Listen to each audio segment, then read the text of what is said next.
Shimjitha video ചിത്രീകരിച്ചതിൽ മനം നൊന്താണ് ദീപക് ആത്മഹത്യ ചെയ്തതെന്ന് ഷിംജിതയുടെ റിമാൻഡ് റിപ്പോർട്ട്.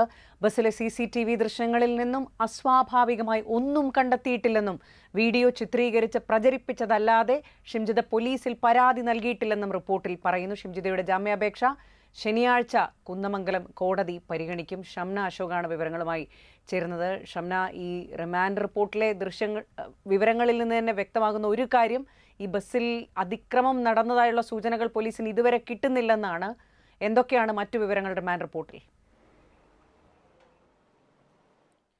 നിമ്നി, ഷിംജിത ഉന്നയിച്ച ആരോപണങ്ങളെല്ലാം തള്ളിക്കൊണ്ടാണ് പോലീസിന്റെ റിമാൻഡ് റിപ്പോർട്ട് വന്നിട്ടുള്ളത്. ഇതിൽ പ്രധാനമായും പറയുന്നത് ഇങ്ങനെയാണ്: ദീപകിനെ അപമാനിക്കുക എന്ന ലക്ഷ്യത്തോടു കൂടി തന്നെ 7ഓളം വീഡിയോകളാണ് ഷിംജിത ചിത്രീകരിച്ചിട്ടുള്ളത്. അത് പലതരത്തിൽ പല രീതിയിൽ പിന്നീട് ഡിലീറ്റ് ചെയ്യപ്പെട്ട വീഡിയോകളാണ്. അത് വീണ്ടെടുക്കാനുള്ള ശ്രമം തുടരുന്നുണ്ട് എന്ന് പോലീസ് പറയുന്നു. ഈ സംഭവത്തിന് ശേഷം ഇരുവരും സഞ്ചരിച്ചിട്ടുണ്ടായിരുന്ന അൽ-നമീൻ ബസ്സിൽ പോലീസ് പരിശോധന നടത്തിയിരുന്നു. അവിടുത്തെ CCTV ദൃശ്യങ്ങൾ പോലീസ് വിശദമായി പരിശോധിച്ചു. അപ്പോഴും ആ CCTVയിൽ ഷിംജിത ആരോപിച്ചതുപോലെയുള്ള അസ്വാഭാവികമായിട്ടുള്ള സംഭവങ്ങൾ ഒന്നും നടന്നിട്ടില്ല എന്നുള്ളതാണ് പറയുന്നത്. മാത്രമല്ല, ബസ്സിൽ യാത്ര ചെയ്ത ആളുകളും ഒപ്പം തന്നെ ബസ് ജീവനക്കാരും ഇത് സംബന്ധിച്ച് യാതൊരു പരാതിയും പോലീസിൽ നൽകിയിട്ടുമില്ല. ഇതിനുശേഷം, ഈ സംഭവത്തിന് ശേഷം, അതായത്